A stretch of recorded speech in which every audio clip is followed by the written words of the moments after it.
Bueno, vamos a ir empezando, como me gusta a mí, empezar despacito para luego alcanzar una gran velocidad de crucero, que suele ser lo habitual con Francesc Sainz, que hoy nos acompaña, y tenemos el gran honor de tener a Francesc no en persona, que nos gustaría más todavía, pero bueno, nos tendremos que consolar con la presencia virtual y su palabra.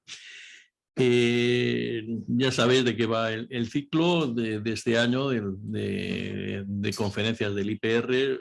Tratamos de hacer una revisión de don Segismundo Freud, el padre de toda la historia del psicoanálisis, de todo lo que estamos todavía viviendo en el día a día, de muchos aspectos de los que guían todavía nuestro trabajo, aunque como ya sabéis disentimos de muchos otros. Entonces, para un poco lograr una aproximación, para hacer un ajuste de cuentas en el mejor sentido de la palabra, hemos invitado a una serie de colegas, expertos, sobre todo expertos interesados en la obra de Freud, pero expertos desde el enfoque relacional. Es decir, un poco, alguien ha dicho, se ha dicho varias veces, eso de que en Freud está todo. Es decir, Freud tiene una obra tan vasta, tan minuciosa, compleja y multiforme, que es fácil encontrar, con el debido esfuerzo, pero es fácil encontrar antecedentes de casi todas las posturas que se han defendido y se han mantenido después dentro del psicoanálisis.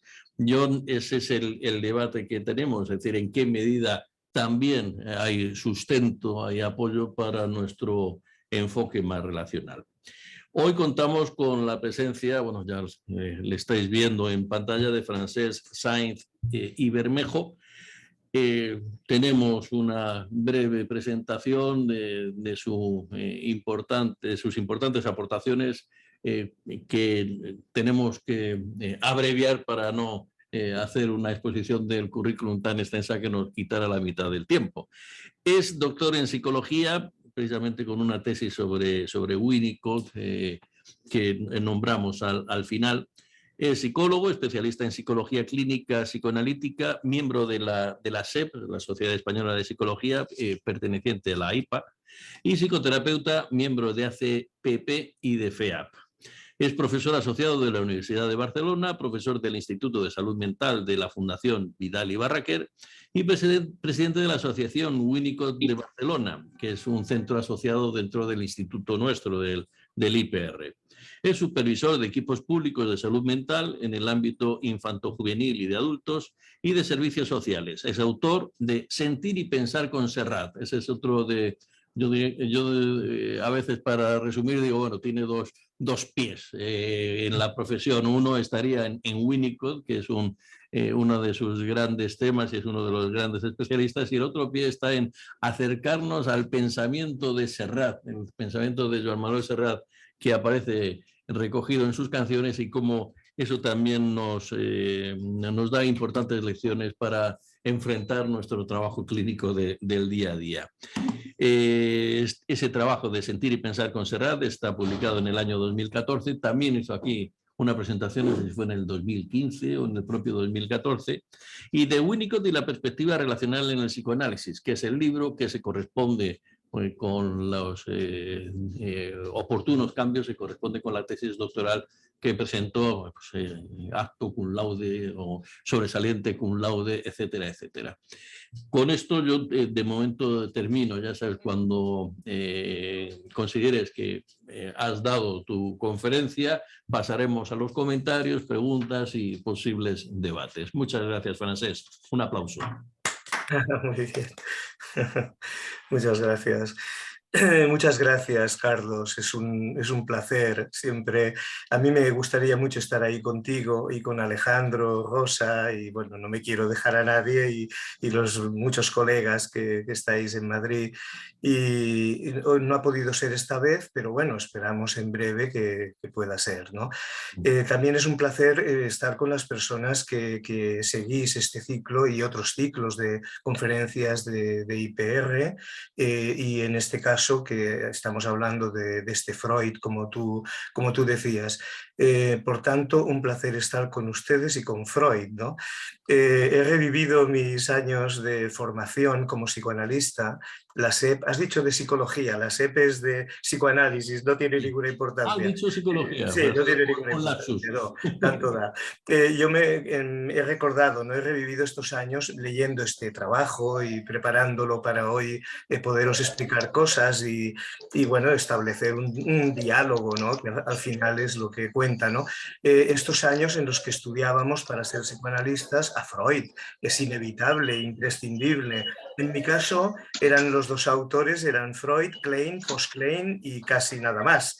Es decir, había esta tendencia a creer que todo estaba en Freud también, todo está en Klein también y todo está, esto es una entelequia, nada está en todo ni todo está en nada, es decir, no se le puede cargar a un autor con esta responsabilidad. Era difícil criticar a Freud o decir que Freud esto lo dejó inacabado o aquello no estoy de acuerdo, parecía como que, o parece todavía, según en qué ámbitos, como que no eres un buen psicoanalista, ¿no? Es como la mismísima Klein, a ella le costó mucho decir, perdón, oigo un ruido de fondo. Sí, Carlos, sí, un poco más, sí, hay un fondo sí, como metálico. sí. Espera, si me distrae un poco. O tú puedes apagar quizá también tu... Si alguien tiene el micrófono, a lo mejor que no se acople o algo. A ver, ahora mira, sí, gracias. Sí, sí, Fernando, creo que has apagado, gracias, porque ahora sí. A veces son estas cosas técnicas que no sabes por qué. Bueno, Ya, perdón, ya. estaba diciendo que esto, ¿no? Que parecías no psicoanalista. La propia Klein, cuando ella hace bueno, su expansión como psicoanalista, también cuando ya Freud ha muerto y se encuentra ella en Londres, como sabéis, con Anna Freud, que, bueno, vivía allí hacía unos pocos años, poco tiempo, se embarcan en unas controversias, como sabéis. Hasta la propia Klein, ella dice, yo nunca me desdije de Freud. Yo lo que hago es que si él habla del Edipo en fase fálica, o super yo, o el yo lo voy a llevar al primer año de vida, donde él habla de pulsión de muerte. Esto a Klein le gusta mucho y lo lleva al extremo, ¿no? De su teoría y de su praxis. Procura decir que no es que esté en desacuerdo con Freud, hay como un temor, ¿no? a decir esto. Bueno, en este caso, a ver, yo estoy de acuerdo con Carlos y coincido con él, porque sé cómo él piensa también. Cuando se estableció este ciclo, fue una idea buena de poder recuperar este Freud, hablar de él. La pregunta era, ¿vamos a buscar la relacionalidad en Freud o vamos a ver cuánto hay de relacionalidad en Freud? Entonces aquí se podría decir, Freud también es un psicoanalista relacional. No, no lo es. O sea, para mí no lo es. Sí que podemos encontrar relacionalidad en Freud, claro que sí, solo faltaría, porque él tiene en cuenta a la infancia, los niños, las experiencias, él trabaja con el paciente cara a cara o en el diván y se está relacionando con él, ¿no? También hay que decir que si Freud puede que no sea un psicoanalista relacional, pero sin él nosotros tampoco seríamos terapeutas o psicoanalistas relacionales. Quiero decir que las bases que él plantea, este hombre que tiene una capacidad enorme de clínica, psicoterapéutica y de análisis, ¿no? De análisis en todos los sentidos, nos deja margen para ampliar, para estar en desacuerdo. ¿Qué más podemos pedir, ¿no? a una persona, ¿no? ¿Qué más se le puede pedir, ¿no? Con esto es más que suficiente. Pero no pasa nada de poder decir Freud, no está todo en Freud, porque si estuviera todo en Freud le haríamos un mal favor a Freud, ¿no? Y a todos nosotros, ¿no? Qué mal, ¿no? Que todo esté en alguna persona o en alguna parte. Bueno, dicho esto, vamos a embarcarnos en el tema. Vamos a ver, el Freud que tenemos hoy, estamos en 1915, publicado en 1917, Duelo y melancolía.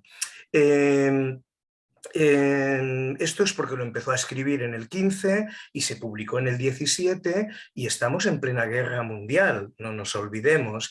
Y tenemos un Freud que ya a finales del siglo XIX ha terminado su carrera de medicina, ha ido a París con una beca, ha conocido a Charcot, se ha ido convirtiendo en un psicólogo partiendo de ser un médico, un neurólogo y un investigador, ¿no? Y un gran investigador, tenía un porvenir enorme, tenía un gran porvenir como neurólogo, tanto en Viena como incluso en otros lugares, ¿no? Él ha conocido ya a Charcot, las histerias, ha vuelto para casa, ha ido a Nancy a trabajar con Bernheim, que le enseña hipnosis, y ha conocido nada más y nada menos que a una de las personas más importantes en aquel tiempo y que influyó mucho a Freud, que es Breuer, ¿no? Joseph Breuer, ¿no? Breuer, ¿no? Como se diga en alemán, ¿no? Una influencia grande con el que trabajó la histeria y todo lo que sabemos, ¿no? Freud ya tuvo tiempo, antes de 1900, de hacer hipótesis sobre los pacientes que visitaba, el sufrimiento que estas personas tenían, cómo lo expresaban, cómo podían, y haber pensado que en sus infancias pasaron cosas de ciertas gravedades. Las infancias son tiernas, el niño es un ser indefenso y en las familias a puerta cerrada pasan muchas cosas buenas, que son la base de lo que somos, pero no tan buenas también, ¿eh? Entonces Freud tuvo tiempo, antes de 1900, de pasar de la teoría traumática que ustedes conocen bien o la teoría de la seducción, buscando una explicación de la fragilidad del niño ante la problemática de unos adultos que no saben o no pueden o no quieren, vaya usted a saber, cuidar al niño de una forma adecuada, que tiene que ver con el respeto a la infancia, ayudar a crecer, con todo lo que sabemos hoy, ¿no? Freud tuvo tiempo de pensar en esta teoría, en trabajar con ella y tuvo tiempo de desdecirse. Algunos pensamos que la influencia que tuvo Fliess, Wilhelm Fliess, ¿no? Fue muy buena. Es decir, hubiera ido mejor seguir trabajando con Breuer y no hacer tanto caso a este médico, colega de Freud, no psiquiatra, creo que era oftalmólogo, si no me equivoco ahora, o era otorrino, no me acuerdo ahora bien, este Fliess, ¿no? Que era una mala influencia, porque le llenaba a Freud la cabeza de muchas cosas. Cuando Freud desestimó la teoría traumática, yo pienso, y pensamos muchos, que él creyó que se hizo más profundo, ¿no? Que se hizo más psicoanalista, menos ingenuo, ¿no? Menos simplista. Has tenido un abuso sexual, una agresión, pues ya está, ¿no? Es por esto que has desarrollado una problemática sintomatológica, personal, vaya por Dios, ¿no? Es decir, no, se hizo más profundo, o él debió creer esto, más psicoanalista, quizás se hizo menos ingenuo, pero se hizo menos humano, porque entonces empezó a dudar de las historias que los pacientes le contaban, ¿no? Evidentemente, yo cuando me formaba me decían, bueno, cuando el paciente te explica cosas, tú has de pensar que están modificadas, distorsionadas por sus proyecciones, por sus fantasías. Ya lo comprendo, ¿no? Ya lo entiendo, lo entendía en mí también. Si explico algo de mi vida infantil, pues será lo que viví, lo que me han contado, lo que yo he querido creer o lo que vete a saber. Lo comprendo, ¿no? Pero hay un salto muy grande entre escuchar a una persona con su subjetividad y la tuya, como decimos hoy, y también hay un salto muy grande en no creer y creerte que lo que te está contando casi no ha existido, ¿no? Esto Freud ya tuvo tiempo. En 1900 ya escribe y publican, mejor dicho, la interpretación de los sueños y ahí ya tenemos el neurólogo médico convertido en un gran lector, que lo era, como sabemos muy bien, convertido ya en un psicólogo, si queréis, en un psicoanalista, en 1900 en la interpretación de los sueños. Es aquello del capítulo 7, tiene tanto valor siempre el 7, parece que solo haya el 7, es donde él configura, ¿no? ¿Cómo se dice? Presenta su idea del psiquismo, del aparato mental que se decía en la primera tópica, la llamada primera tópica. Digo esto para ubicar, voy rapidito ahora para entrar en lo que nos ocupa, ¿no? Ya tenemos un Freud con la primera tópica, consciente, preconsciente, inconsciente, tenemos todo lo de los sueños que no vamos a entrar, y unos años un poquito más tarde, hacia 1905 tenemos 3 ensayos sobre una teoría sexual, y ahí ya está de lleno en intentar entender al niño, y se fija en ese niño que él fue también, ¿eh? Un niño controvertido, con sufrimientos, con malestares, lleno de Edipo, lleno de necesidades incestuosas o impulsos, una criatura que, como él mismo, ¿no?, que había vivido duelos muy serios. Freud vivió duelos muy serios. Un hermano, vivió el duelo de, previamente al hermano había muerto un tío suyo, el padre había tenido un fracaso económico bastante gordo, y vivían en condiciones un poco complicadas, ¿no? Y Freud, en lugar de, no puede, cuando él habla de sí mismo, piensa que él era un niño edípico, que deseaba a su madre, el padre era muy mayor, y todo va cuadrando en Freud, ¿no? Estos deseos te complican la vida, hacen que luego hagas síntomas y proyectes cosas, ¿no? Y la vida vaya peor, ¿no? Es poco solidario con él, ¿no? Se ve como un perverso polimorfo, que luego dirá, ¿no?, el niño es un perverso polimorfo. Polimorfo, bueno, vale, si quiere decir una criatura poco hecha y todavía y con poliformas, ¿no? En la sexualidad, bueno, aún podrías, pero perverso es mucho decir. Y juntar las dos palabras, la verdad es que suena muy mal. Esto de perverso polimorfo suena muy mal. Entonces, bueno, tenemos ya un Freud en en 1905, tenemos ya, para acercarnos a nuestro artículo, bueno, el tema pulsional ya lo va trabajando, lo va elucubrando, y en 1914, un año antes de Duelo y Melancolía, introduce el narcisismo, introducción al narcisismo, y introduce el concepto, que no era suyo, el término ya se utilizaba, pero él le da una gran importancia, y con este texto de introducción al narcisismo va a tener una serie de avances para su teoría, ¿eh? Entonces llegamos a 1915, y es donde empieza a trabajar este tema tan importante como es el duelo, ¿eh? Y el duelo lo va a comparar con la melancolía. Ahora voy a entrar de lleno. Ahí ya en este texto va a comentar cosas, luego lo diré, como la instancia crítica, que es una forma sinónima de decir el superyo, ¿eh? La instancia crítica, ¿no? Aún no le llama superyo. Pasarán unos años más hasta que él hablará en el Yo y el Ello, en el 23, sobre la introducción del superyo y la segunda tópica, ¿eh?, que todos conocéis también, creo.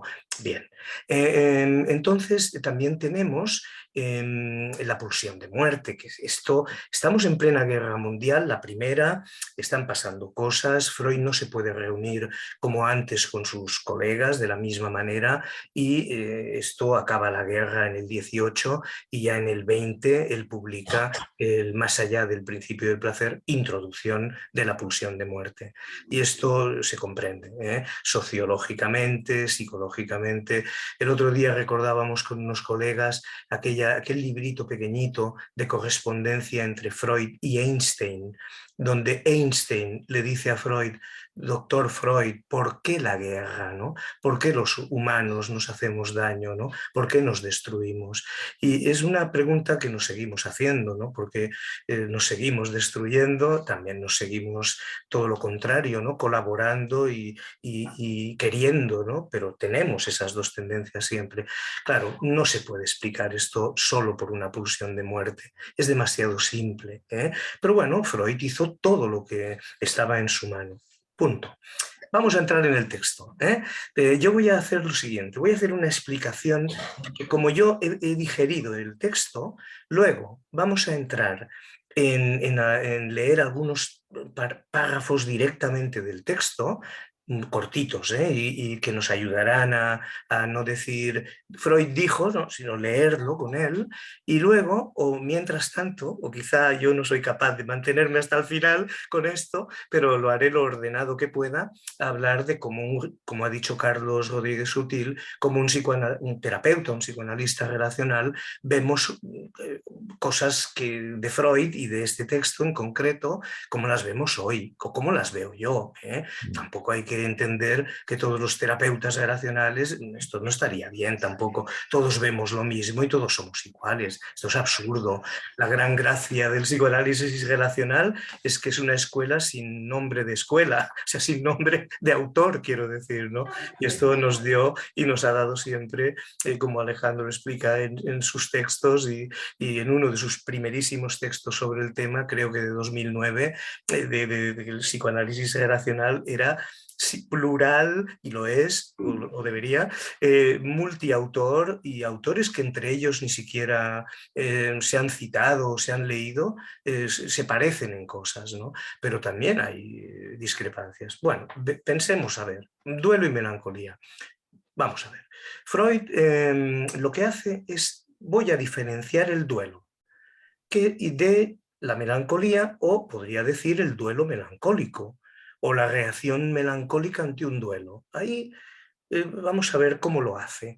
Él llamará el duelo normal, el duelo que tenemos los seres humanos ante la pérdida de un ser humano, de un ser querido.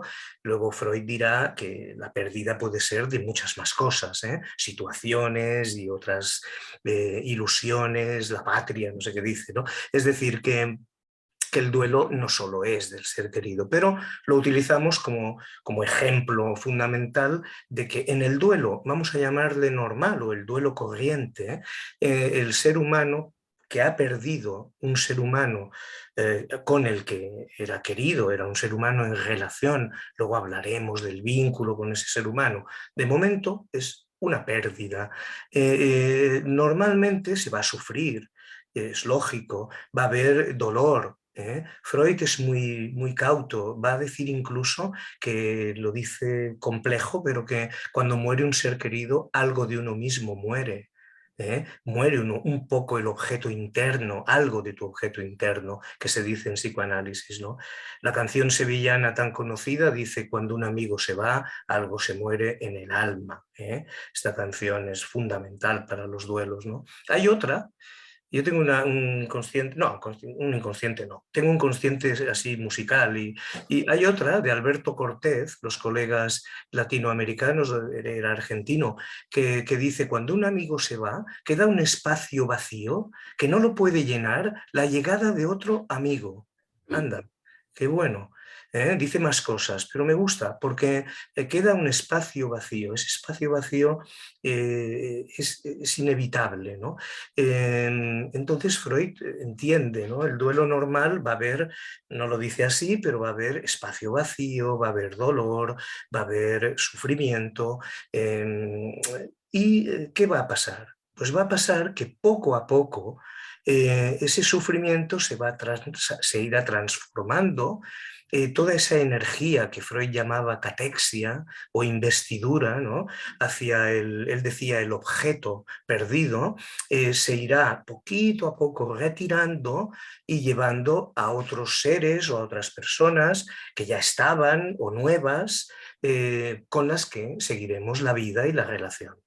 Freud estaba diciendo: el dolor que tiene un duelo, a fin de cuentas duelo viene de dolor, ¿no? El dolor que tiene un duelo no se puede eludir. Esto es una gran aportación, hoy nos parece obvia, pero es muy importante. En la sociedad yo llamo, no la llamo yo me gusta hablar de ella, pero hipermoderna, que dice Lipovetsky, siempre aprovecho para decir que es una sociedad que trata de eludir el dolor, de taparlo, lo sabemos muy bien. Freud dice: no, el duelo es dolor y el dolor está ahí, pero si te quedas ahí metido en ese dolor, la vida no seguirá para ti, quedarás lleno de sufrimiento, de lo que ahora veremos en la melancolía, ¿no? Y al final este dolor se tiene que ir elaborando, el work ¿no? El trabajo del duelo, y poco a poco lo irás depositando todo esto en otro lugar, o ya estaba en otro lugar y se hará de nuevo activo, ¿no? Esto hacemos un salto de unos cuantos años, es la hipótesis de Bowlby, de Horowitz, de todos los autores que hablan de duelo, que uno se reconstruye, ¿no? Vuelve a reorganizarse, etcétera, etcétera. Bien, entonces Freud dirá, la melancolía es muy atinado en esto Freud, porque dice, ¿qué ha pasado ahí en la melancolía? La persona no puede volver a depositar esa energía, esa investidura en otros, ni en él, ni en sí mismo puede quererse lo suficiente para seguir viviendo a pesar del dolor. La melancolía te suma, te deja, te mete dentro de lo que yo diría hoy amargura. Yo hago una pregunta a mis alumnos jovencitos de la universidad y a los más mayores también, ¿cuál es el contrario de la alegría? Y normalmente la mayoría me suele decir, ya lo espero, la tristeza, ¿no? Y entonces yo les digo que sí, que es verdad, pero la tristeza puede no ser un contrario de la alegría, depende de qué tipo de tristeza estemos hablando y te da pie a decir qué suerte tenemos de poder entristecernos, ¿no? Incluso muy didáctico, uno intenta decir, si no nos pudiéramos entristecer, quizá es cuando vendrían las depresiones mayores y clínicas, ¿no? O sea, tal vez la capacidad de entristecernos nos preservaría de caer en depresiones gordas. Esto es una cuestión que yo hago con los alumnos jovencitos y los no tan jovencitos para moverles estos conceptos, que no se queden enganchados, ¿no? La tristeza es mala.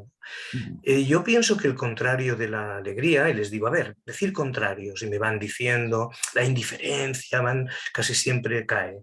Y yo llegué a la conclusión, cuando hacía esta pregunta, de que creo que el contrario es la amargura. ¿Eh? La amargura, la depresión mayor que diríamos hoy, ¿sabéis? Depresión mayor con melancolía, sin melancolía, dejémoslo ahí, esto es actual. La melancolía de Freud, del texto de Freud, es la amargura, es la sensación que Freud tiene de que el sujeto, lo primero, que ha perdido algo, pero no sabe el qué. O sea, esto es muy curioso.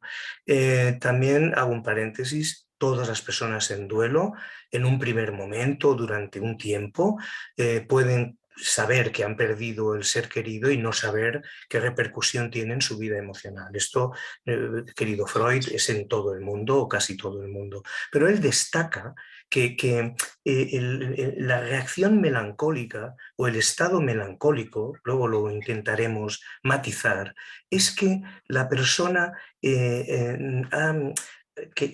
los duelos que haya podido tener, que no sabe ni siquiera si los ha tenido, aquí me entretengo de aquí un momento, el sufrimiento que eso le ha podido suponer, no lo puede modificar. No puede el amor o lo que fuera que tuviera llevarlo a otro lugar. Lo que ha quedado es amargura, ha quedado reproches, ha quedado dolor. Y esos reproches que Freud cree que se tienen a la persona que se fue o a la situación que se creó o a lo que fuera, la rabia, el reproche, ¿por qué me has dejado? Sin saber ni a quién se lo estoy diciendo, ¿eh? ¿Por qué me has dejado? ¿Por qué tal? Se vuelve contra uno mismo. Esta es la hipótesis que luego la desgranaremos, ¿eh? Se vuelve contra uno mismo. Entonces Freud no deja de estar acertado cuando dice la rabia hacia afuera también se va hacia adentro y la rabia hacia adentro también se va hacia afuera. Y él da una explicación, busca una explicación. Como acaba de trabajar el narcisismo hace poco, él dice, esto pasa porque la relación que tiene el sujeto con lo perdido, dejémoslo así, es una relación narcisística. Y ahí lo dejo y se queda tan tranquilo. ¿Qué quiere decir esto? Quiere decir que si es una relación narcisística, quiere decir que ese sujeto, objeto, como dice él, es un objeto que no tiene valor en sí mismo, es fruto de todo lo que tú has puesto en él. Idealización, lo que sea, ¿no? Nada bueno, ¿eh? O sea, pero es un objeto no real incluso. Es lo que sí, es un hijo, y tú has puesto en tu hijo un ideal extraordinario, algo que no es esa relación narcisística que sucede, que si ese ser se muere, pues te deja vacío de verdad, como dice la canción, pero un vacío que no se puede llenar de ninguna manera. ¿Eh? La llegada de otro amigo no llena ese vacío concreto. Dice Alejandro Ávila que se te oye mal. ¿Ah, sí? Vale. Vaya. Vale, gracias.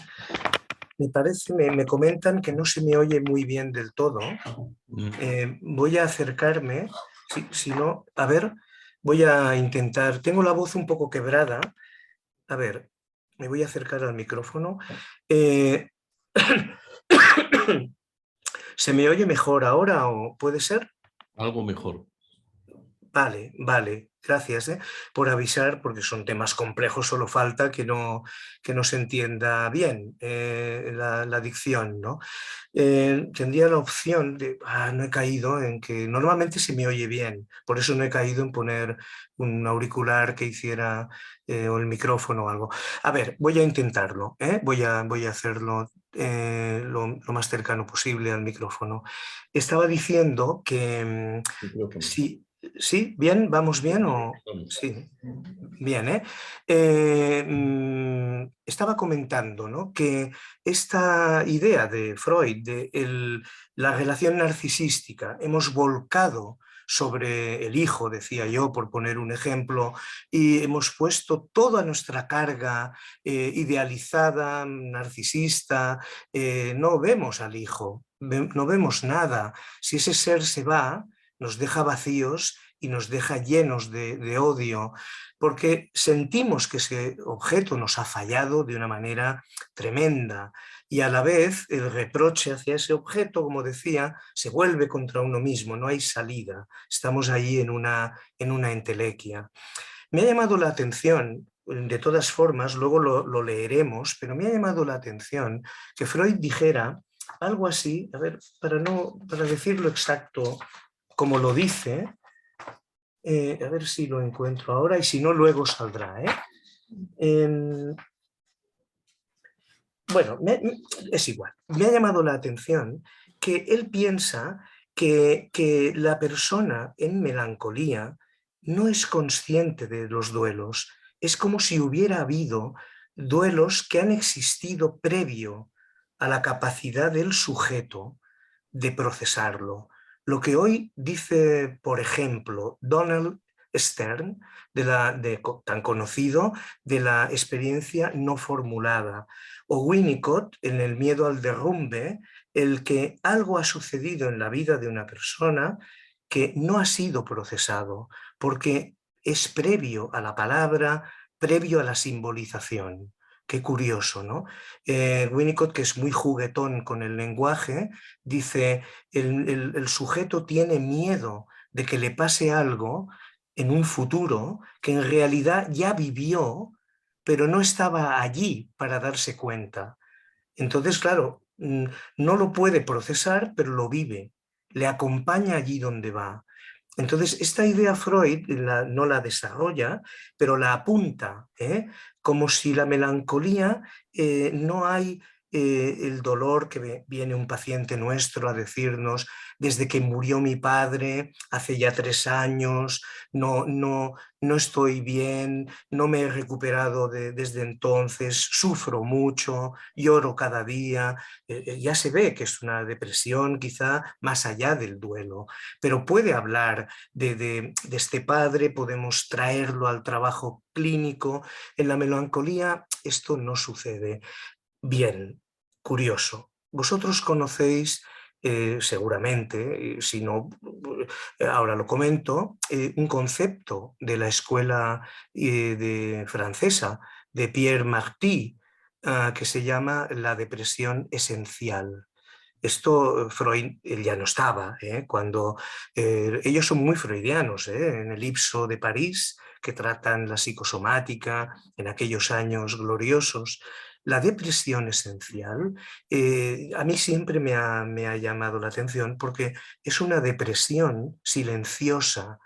Hay una base en la personalidad del sujeto como si fuera una base árida, una base vacía, y no puedes ni siquiera quejarte, ¿no? No puedes ni siquiera enfadarte, ¿no? Es una base melancólica, una base melancólica.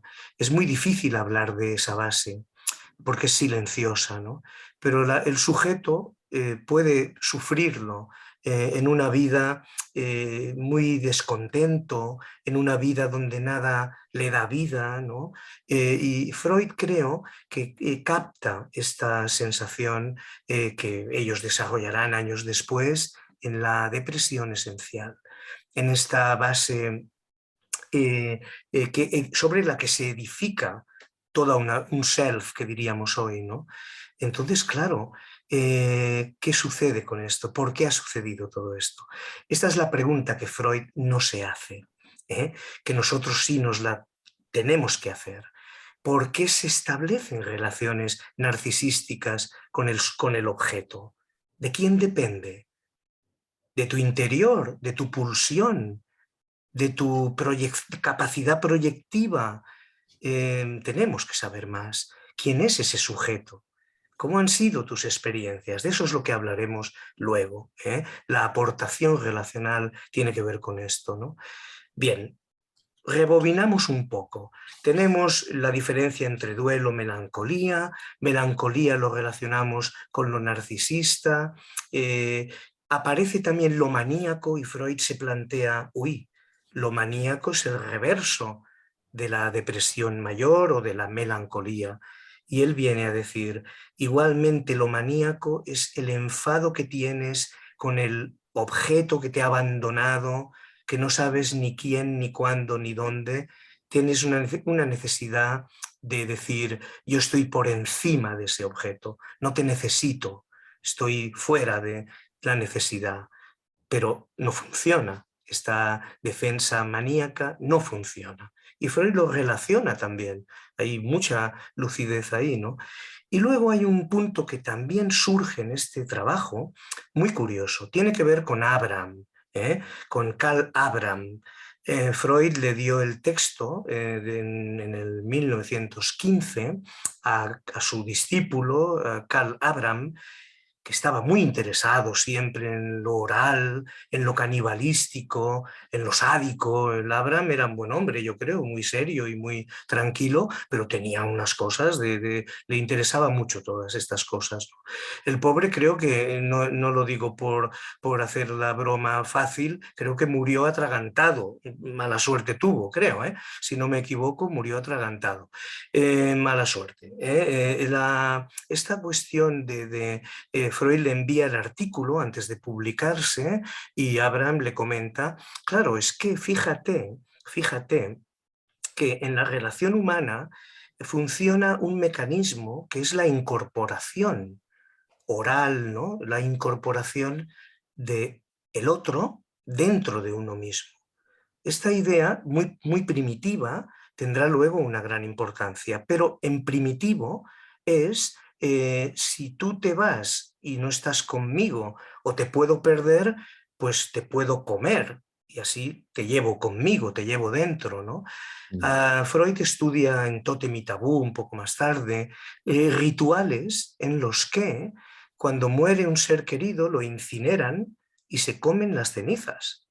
Físicamente se las ingieren, como una manera de decir que la sabiduría del muerto o lo bueno del muerto o aquello no sé qué se queda conmigo, ¿no? Es muy primario, muy primitivo, ¿no? Pero bueno, es obvio que cuando tienes un niño chiquitito que le quieres y un niño o la novia no sé qué, o el novio, de te comería, ¿no? Hay esta expresión de te comería, ¿no? Hay una cosa ahí canibalística que a lo mejor Abraham tenía toda la razón del mundo, ¿no? Claro, este proceso de introyección. En la tribu primitiva, que lo hacen cuando el muerto ya está muerto, nos comemos es un proceso que va a tener una importancia cardinal en los duelos. ¿Cuál es eso? Esto nos lo inspira Freud, que es que cuando la persona muere, algo mío muere. Vale.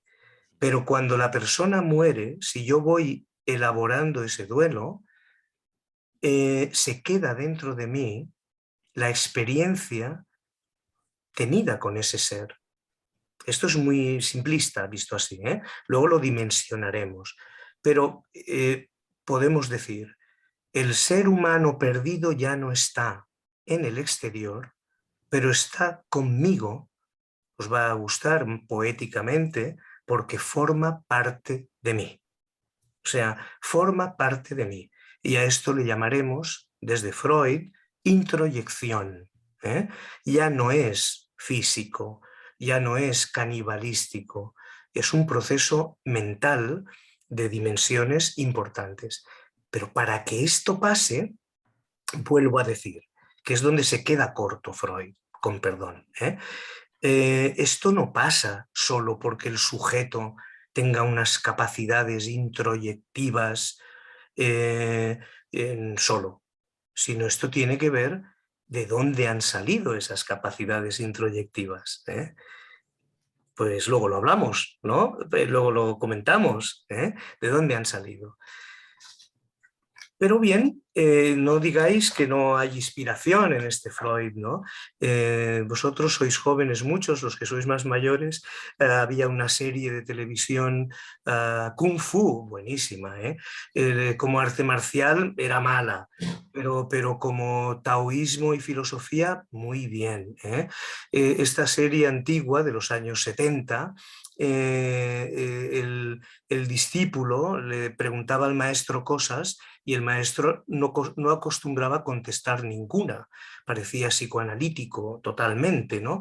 Y le preguntaba sobre la muerte y el maestro hacía lo que podía, y le preguntaba sobre la vida y el taoísmo, ¿no? Todo esto, y entonces hay un pasaje muy, lo digo para distender, pero os va a hacer gracia, un pasaje que dice: maestro, tú no me contestas nunca las preguntas, pero yo te necesito, ¿no? Entonces, cuando no estés conmigo o yo no esté contigo, viene a significar cuando mueras o cuando nos separemos o lo que sea, ¿dónde te puedo encontrar? ¿Dónde te hallaré? ¿Cómo podré recurrir a ti? Supongo que se refiere cuando estemos separados, ¿no? Sobre todo, ¿dónde estarás? ¿Dónde te podré encontrar?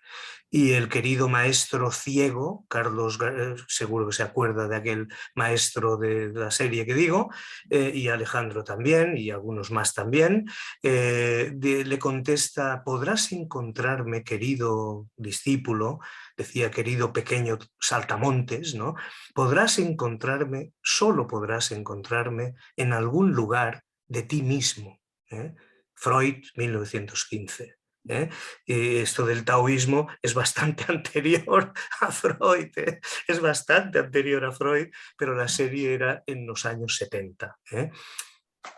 ¿Vamos bien? Mi voz está... me vais pillando, Bien, Sí. vale, de acuerdo. Me veis la cara así muy grandota, pero así me acerco al micro, Perdón, Vamos a ver un poco lo que dice Freud en este texto y un poquito más en detalle, y luego tenemos un poquito de tiempo todavía. Carlos, dame el punto de tiempo, así me... Hombre, no es fijo. Como te he comentado alguna vez, es una hora, hora y cuarto, como tú veas. De momento Yo llevaríamos, podría estar hablando ¿hasta qué hora? pues mira, ahora son las 8:20, pues a las 8:35, 8:40, 8:45, lo que tú necesites. Vale, paro y sí, quiero escuchar porque me oigo a mí mismo y no me gusta mucho. Quiero que me habléis luego. Escuchar, en el texto vamos a mirar algunas cosas que él dice. El duelo es por regla general la reacción frente a la pérdida de una persona amada o de una abstracción que haga sus veces, como la patria, la libertad, un ideal. Muy fino Freud, ¿eh? No solo es tangible, muy fino. A raíz de idénticas influencias, en muchas personas se observa, en lugar de duelo, melancolía, y por eso sospechamos en ellas una disposición enfermiza. La melancolía es la depresión mayor de hoy día, ¿eh? O estados melancólicos que están siempre, toda la vida, en un ser humano, aunque no cursen de una manera claramente sintomática. Esa base melancoloide que yo comentaba antes. Bien, una vez cumplido el trabajo del duelo, el yo se vuelve otra vez libre y desinhibido. Palabras de Freud, ¿eh? La energía psíquica recupera la libertad para ser de nuevo anudada a otro objeto. Lo he dicho antes, pero son palabras de Freud directamente. La melancolía, sigue Freud, se singulariza en lo anímico por una desazón profundamente dolida, una cancelación del interés por el mundo exterior, la pérdida de la capacidad de amar, la inhibición de toda productividad y una rebaja en el sentimiento de sí que se exterioriza en autorreproches y autodenigraciones y se extrema hasta una delirante expectativa de castigo. ¿Cuántas cosas, eh? Reproche, autorreproche, castigo, dolor, ¿eh? En este caso podría presentarse, aún siendo notoria para el enfermo, la pérdida ocasionadora de la melancolía, cuando él sabe a quién perdió, pero no lo que perdió en él. Lo hemos comentado antes. Esto nos llevaría a referir, de algún modo, la melancolía a una pérdida de objeto sustraída de la conciencia. Esta es la frase que buscaba antes, que no la he encontrado rápido y he pensado que la leería ahora, ¿no? Sustraída de la conciencia. Esta es la lucidez de un Freud que puede hacer pensar mucho, ¿eh? Cuando Winnicott dice el trauma de lo que sucedió a una persona es grave, pero también es grave el trauma de lo que no sucedió. Esto a mí me cambió el circuito, ¿eh? Cuando leí esto hace unos años. En el duelo, el mundo se ha hecho pobre y vacío. En la melancolía, eso le ocurre al yo mismo. O sea, en el duelo, el mundo se ha empequeñecido. En la melancolía, todo yo se ha empequeñecido.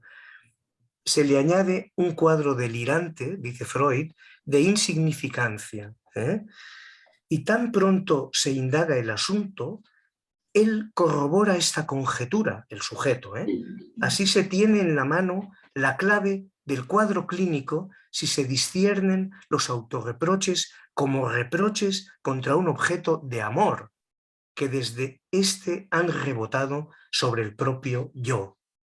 Se muestran los melancólicos, Freud dice, siempre como afrentados o enfrentados y como si hubieran sido objeto de una gran injusticia. Lo que diría hoy un relacional es que probablemente ha habido en la vida de este ser injusticias, carencialidades, que luego tendremos un poquito de tiempo o en el coloquio lo hablamos. La investidura de objeto resultó poco resistente, fue cancelada, pero la libido libre no se desplazó a otro, sino que se retiró sobre el yo. Hay una frase famosa de Freud, la sombra del objeto cayó sobre el yo. O sea, la sombra del objeto te aniquiló como sujeto, te colonizó como sujeto, ¿no? Es una expresión muy potente esta, la sombra del objeto. Según una certera observación de Otto Rank, al cual Freud le reconoce en este trabajo, esta contradicción parece exigir que la elección de objetos se haya cumplido sobre una base narcisística. Es decir, que la idea de lo narcisístico la toma de Rank. En la introducción al narcisismo en el 14, solo deciros algo que es muy conocido, que Freud habla de un narcisismo primario y de un narcisismo secundario. Os leo en brevísimo el primario que es el niño pequeñito, ¿no? Que tiene su omnipotencia, su autoerotismo, el objeto es el mismo. Freud dice el individuo, el niño, es incapaz de reconocer objetos, su mundo es el mismo, su energía libidinal es autodirigida y el mundo exterior no existe, ¿de acuerdo? Pero el secundario es donde está la enjundia, porque el individuo reconoce los objetos, o sea, hay diferenciación, pero son usados para satisfacer necesidades propias. Bueno, esto todo el mundo, ¿no? Pero él va más lejos. Él quiere decir que la catexia, la investidura, la energía, va al objeto y de ahí retorna al sujeto. El objeto existe en función de las necesidades del sujeto. Es un lío. Lo que viene a decir es que la relación no es una relación de satisfacer necesidades de verdad. Es una relación muy carencial, que a esto me quiero referir de aquí un segundo. Bueno, bien, quizá no vale la pena con el tiempo que tenemos de seguir mucho más en sacar petróleo, ¿no? de este texto tan fantástico de Freud, sino deciros de que, vuelvo al punto inicial, ¿no? ¿Por qué hay relaciones narcisísticas? ¿Por qué hay Edipos que van tan mal? ¿Qué es la pulsión de muerte? Hoy decimos, afirmamos, el Edipo, o yo digo a veces así, el Edipo no es nada si no sabemos qué papá hay ahí, cómo es ese papá, cómo edipiza, si me permitís la licencia, a su hijo, cómo recoge los impulsos de su hijo, los destructivos, pero también los amorosos. ¿Qué dice Ferben? Carlos, si me equivoco me rectificas ahora mismo, ¿eh? ¿Qué dice Ferben? No solo necesito ser amado, necesito que recojas mi amor y me hagas saber que me quieres. No, y me hagas saber que yo también tengo capacidad para quererte a ti. Siempre decimos, el niño necesita ser amado, y es verdad, ser aceptado, y es cierto, pero el niño necesita sentir que cuando da algo parecido a amor, haya alguien que se sienta amado por él y se lo diga, se lo reconozca. Espera, el niño y todos nosotros. ¿Cómo sé yo, si no, que tengo capacidad de amar? ¿Cómo lo sé? Si nadie recogió mi amor o nadie me hizo sentir que tenía cosas buenas que dar. En pasado, en presente y en futuro. Entonces, claro, la pregunta está ahí, ¿no? De que el Edipo no es nada, si son sentimientos. Yo en mi sociedad psicoanalítica me decía un colega, hombre, pero es notorio que un niño quiere apoderarse de su papá, de su mamá o de su papá, es igual, lo he dicho mal. Y da lo mismo, porque dependerá de cómo reaccione ese papá y cómo lo entienda y cómo lo devuelva y qué aporta ese papá. Esto es el psicoanálisis relacional, aplicado al terapeuta. Y ya no es mi paciente transferencia conmigo en función de su pasado solo. El paciente transferencia conmigo y yo pongo en marcha esa transferencia porque yo soy promotor también de transferencia. Para bien, pero también para mal alguna vez. Yo insisto mucho en que el paciente necesita encontrar los fallos que hubieron o que pudieron haber en su vida en el analista y que éste los entome y lo reconozca, la parte que le toque. Esto es complejo, lo sé, pero aprovecho para decirlo. ¿Qué más? ¿Qué más podemos decir? Mi impresión es que estudiando las carencialidades en los niños, unos cuantos años después que muere Freud, no muchos, Spitz, Bowlby mismo, Stern, Daniel Stern, ¿no? Y tantos otros, ¿no? Cuando se dan cuenta la depresión anaclítica, una expresión complicada, ¿no? ¿Qué es anaclítica, ¿no? Y que Spitz acuña este concepto, tiene que ver con que le han fallado los sujetos, objetos, como queráis decir, mejor sujetos, al niño le han fallado, se han ido y no han habido sustitutos adecuados. Claro que hay criaturas que aguantan más que otras. Claro que hay criaturas que sobreviven mejor que otras. Sí, sí, pero los niños que fueron carenciados y que no hubo luego una sustitución adecuada, o que fueron carenciados desde siempre, son criaturas que van a tener un devenir. ¿Cuál va a ser ese devenir? No lo sabemos. Pero ¿qué sabemos? Que puede haber desde psicosis. Las psicosis son complejas, ¿eh? Hay factores más allá de lo relacional, ¿eh? También, pero puede haber una reacción psicótica, psicopática o melancólica. Yo tenía un paciente que me dijo, mi hermano es un psicópata, mi hermana es una infeliz, melancólica, se deja maltratar y yo me he hecho profesional de la salud mental. ¿Me comprendes? Y yo le dije, creo que sí, creo que sí. Si yo os cuento, que no tengo tiempo, cómo era esta mamá, me diría un colega mío muy listo, kleiniano, tú no sabes cómo era esta mamá porque no sabes. Bueno, sí lo sé porque conozco a la paciente, ya no la tengo, hace muchos años. Y conozco también, tengo obligación de conocer cómo esta persona distorsiona las cosas cómo proyecta, cómo distorsiona, cómo es veraz. Entonces, Se oye ahí de fondo, perdona, se oye ahí de fondo un teléfono que yo supongo que es de alguien que tiene el micrófono abierto.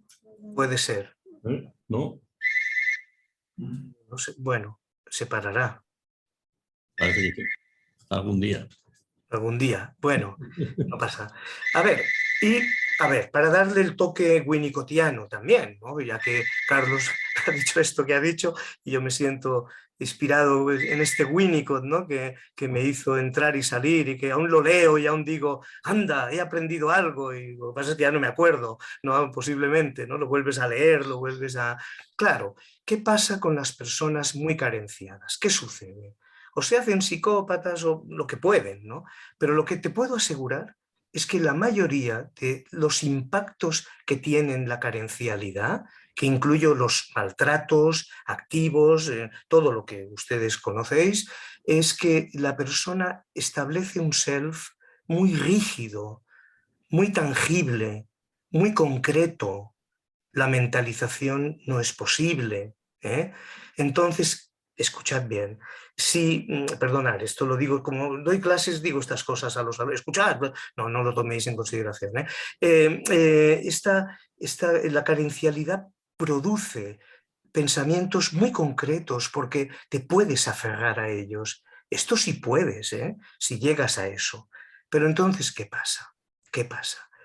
Que si tienes pensamientos muy concretos, muy tangibles y muy rígidos, es que han fallado las experiencias transicionales, donde el sujeto se siente creador de su propio mundo, donde juega con el objeto, con el otro sujeto para construir algo juntos. Lo transicional es lo flexible, lo transicional es el preludio de lo simbólico. ¿Cómo voy a elaborar un duelo si me quedo tangible, rígido, sin mentalización? No voy a poder. El duelo es muy duro en la vida de los seres humanos, es pensar en la propia muerte, en la muerte de los seres que amamos. Pensar en la muerte de un hijo es muy difícil. Y yo, en los casos que he atendido, me ha resultado más difícil ayudar a personas, acompañar a personas que han perdido hijos, que incluso a personas que se estaban muriendo ellas, de verdad, ¿eh? En la experiencia que tengo, no voy a decir extrema, ¿eh? Una experiencia, bueno, no está mal con tantos años, ¿eh? Pero entonces, claro, cuando hay un duelo muy gordo, nos quedamos muy tangibles. Pero si hay una base experiencial, eso te va a ayudar, ¿eh? Entonces, ¿qué sucede, doctor Freud? Tendrías que haber podido, pero no, hizo todo lo que pudo, ¿no? Ya está bien, lo hacemos nosotros, ¿no? Para saber cómo va a ir un duelo o la melancolía, hay que saber los vínculos que dieron base a esa persona, los duelos evolutivos, cómo fueron tratados, ¿no? Y también algo muy sencillito también, que esto Freud sí que lo capta, creo, que es cuando os venga una persona diciendo que ha muerto su papá y que está pasándolo muy mal, pues saber cómo era el vínculo con ese papá. Esto es de sentido común. Todos los terapeutas de orientaciones variadas, creo que esto casi lo van a tener en cuenta. Y yo puedo saber cómo va este duelo tuyo en función de cómo fue el vínculo. Yo alguna vez empezaba alguna charla sobre duelos, aparte de Freud, diciendo: existen los duelos porque existen los vínculos. Según como sean los vínculos, van a ser esos duelos. Si uno no quiere vivir el dolor de los duelos, la opción que tiene es hacerse esquizoide o narcisista. El problema que tiene esto es que uno no puede elegir ser esquizoide ni ser narcisista, aunque lo intentes. Hombre, si te entrenas mucho, pero a la que no te da para ser muy esquizoide o muy narcisista, cuando hay duelos va a haber sufrimiento, pero el devenir de ese duelo va a tener que ver mucho, lógicamente, con lo vivido anterior, ¿no? Con los vínculos, ¿no? Es natural, es natural. Es natural. Para acabar diré algo un poco más, nada más de que en esta, ya lo dije, en Ágora, en presencia, me repito, dije que esta hipermodernidad tenemos un tipo de sujeto que yo cogí prestado de Balin el concepto para decir filobático, que a mis colegas les gusta un poco, ¿no? Que es el filobático que hace muchas relaciones humanas.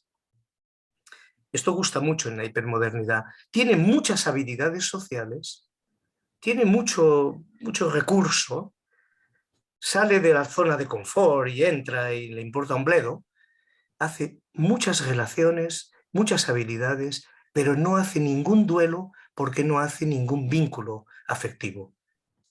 Hace otro tipo de vínculos. Es un sujeto que cae muy bien en la hipermodernidad, porque es un sujeto que en realidad es esquizoide, pero es un esquizoide sociable.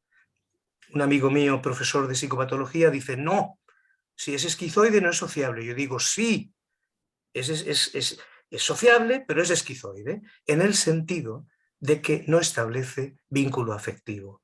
Entonces no hace duelos.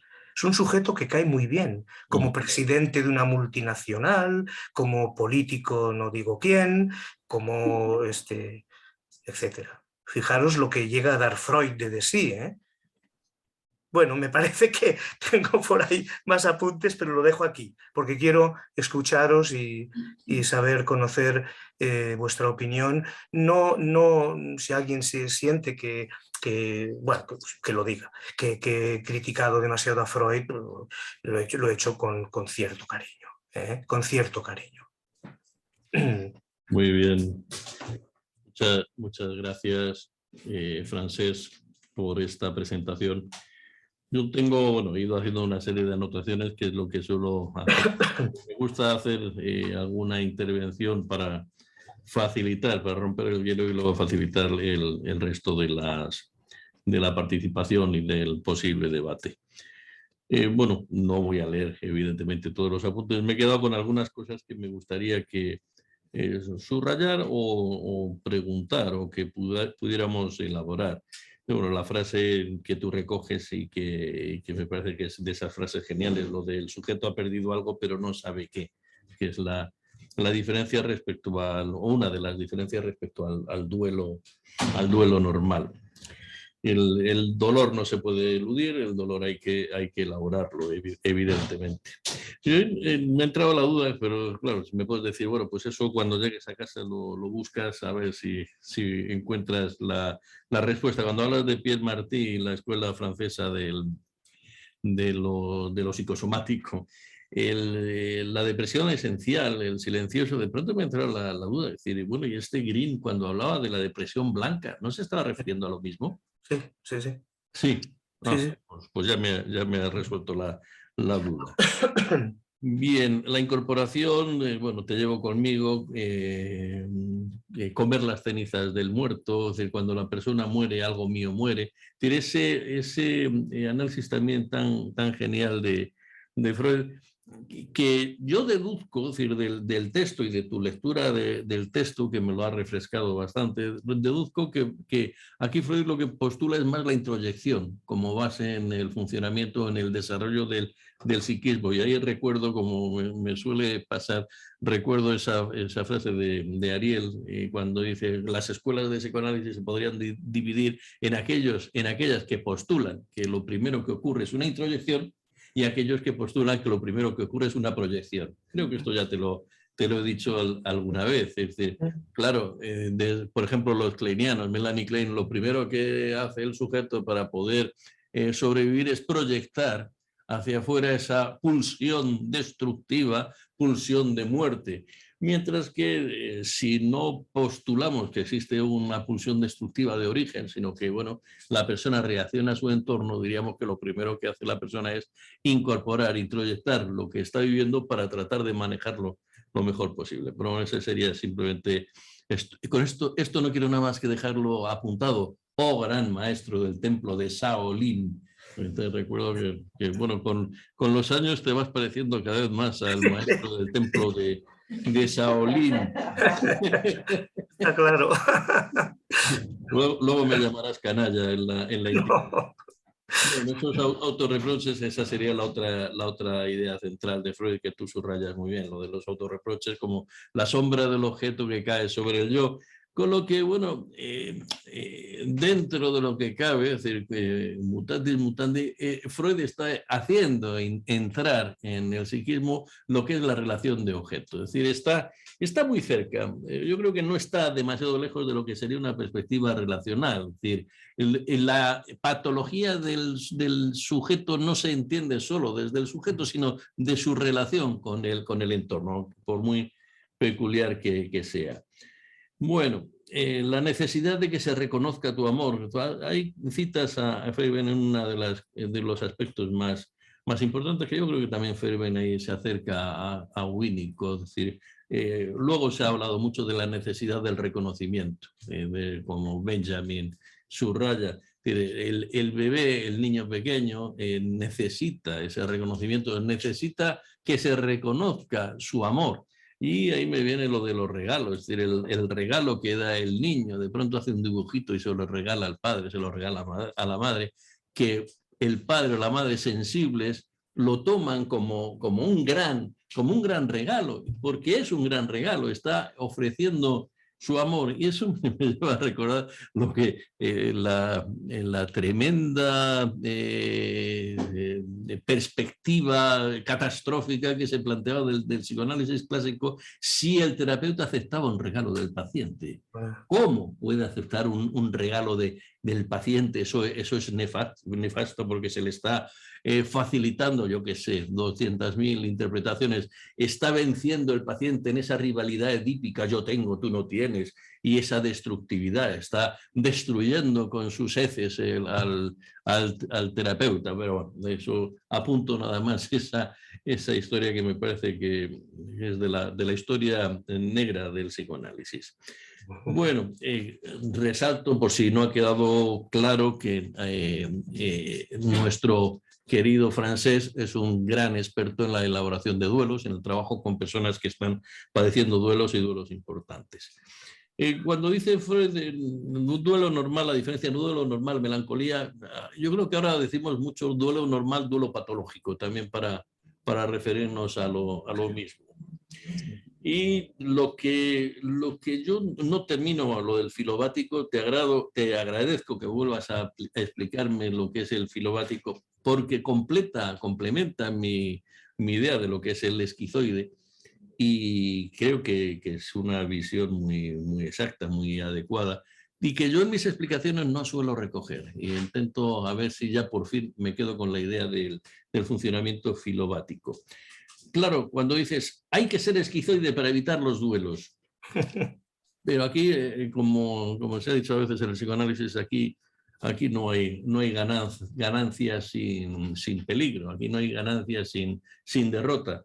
Sabemos que el esquizoide que tiene su vida montada para evitar los duelos, normalmente los va evitando, pero cuando se enfrenta con las situaciones críticas de la muerte de alguien cercano, que era el que le daba apoyo, que fuera el apoyo desde fuera, muchas veces se produce la catástrofe. Y es decir, que no nos libramos por ahí, es decir, que nadie se piense voy a convertirme en esquizoide, nadie se piense que con eso va a conseguir evitar.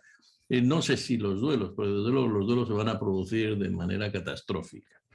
Y con esto, no sé si quieres responder a alguna de mis invectivas, ya que te has ofrecido para que nos podamos meter contigo y te podamos criticar. No sé si Claro. quieres responder a alguna de mis invectivas y luego ya pasamos al resto de las preguntas. ¿Quieres que te diga algo de eso que has dicho?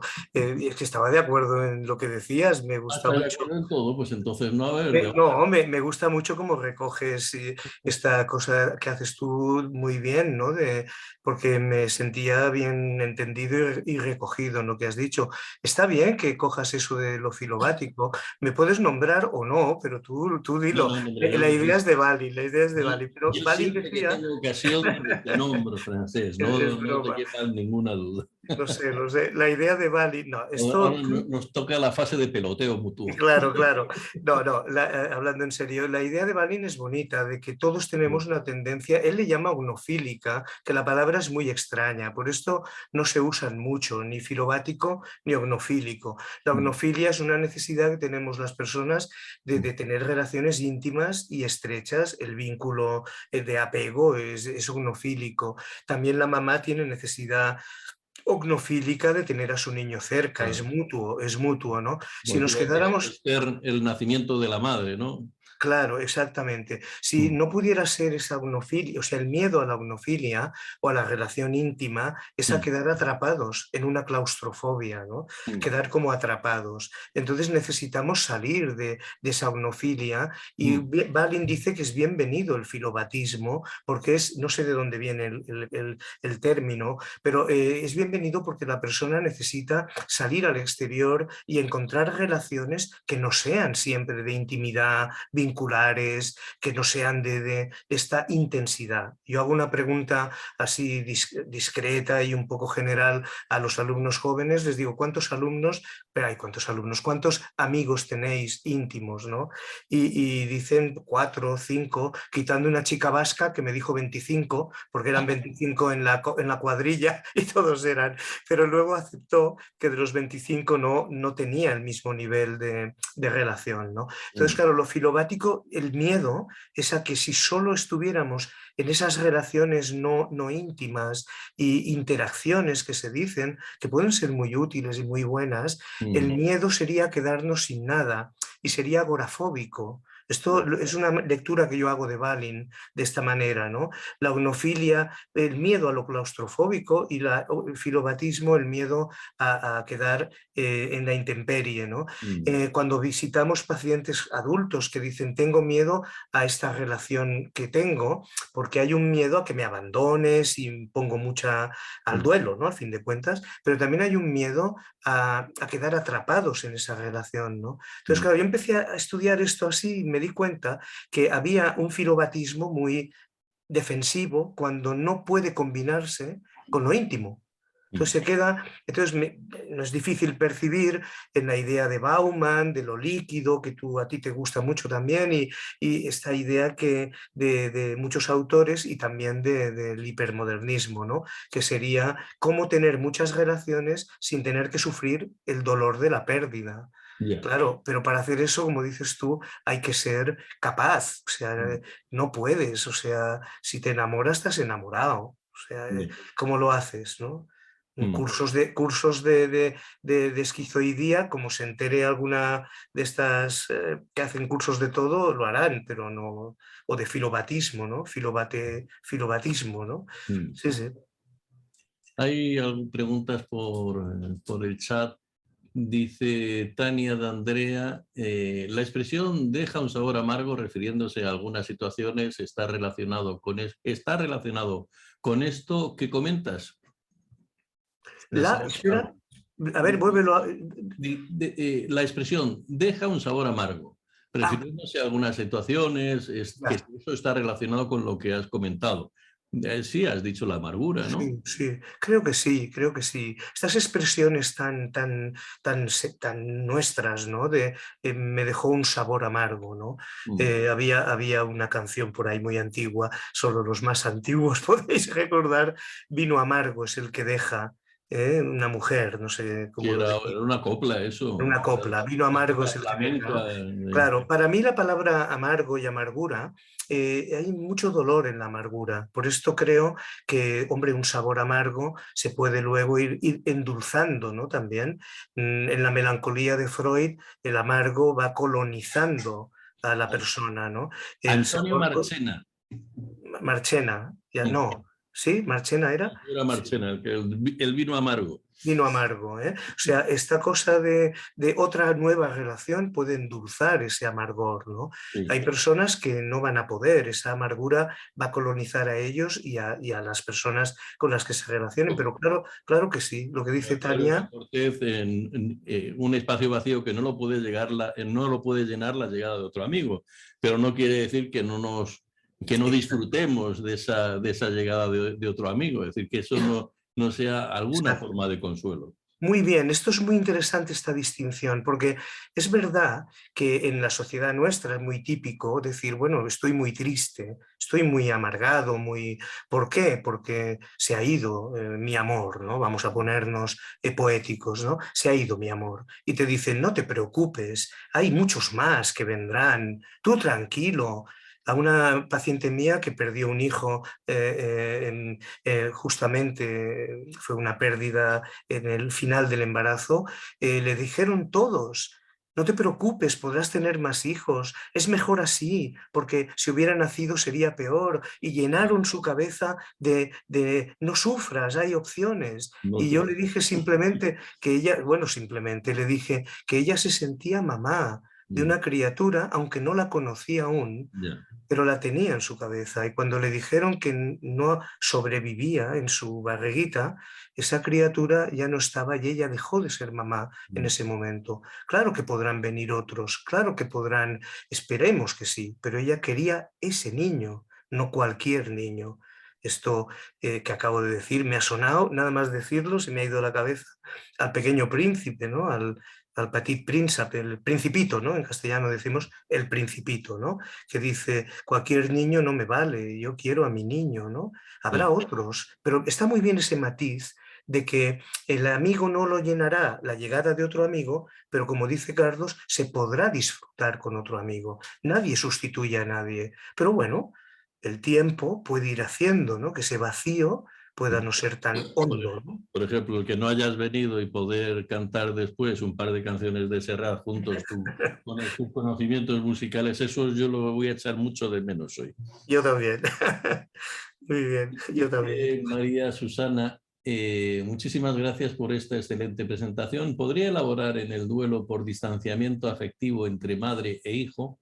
Me viene a la mente la película de Almodóvar, Julieta. ¿Cómo entender el dolor de una madre cuando el hijo adulto se ha desvinculado agresivamente o indiferentemente de la madre? Bueno, No conozco, Almodóvar lo sigo lo que puedo, ¿no? Algunas me gustan mucho, otras no me han gustado tanto. Y la Julieta no la conozco, no la conozco, pero lo que dice la compañera es que debe ser muy duro para una madre tener la agresividad o el dolor y la rabia de un hijo. Por algo será, puede ser, pero igualmente puede ser muy duro, ¿eh? Y también el hijo lo pasa mal, evidentemente, no digo que no, ¿no? Pero debe ser muy duro eso. Si un paciente nos habla de esto, si es la madre la que nos habla, vamos a tener que solidarizarnos con ese dolor y ver ahí, ¿no? Que hay, ¿no? Las culpas y la culpa es una cuestión que no la he dejado pasar, pero también anda ahí, en Freud y en el duelo, ¿eh? sí. La instancia crítica, ese super yo que puede hacerte sufrir mucho también, ¿eh? Sí, sí. Yo lo que recuerdo de la película de Julieta es que la hija de pronto desaparece. Es decir, la madre sabe que que sigue, pero no sabe ni a dónde se ha ido. Creo que hasta se fue al extranjero.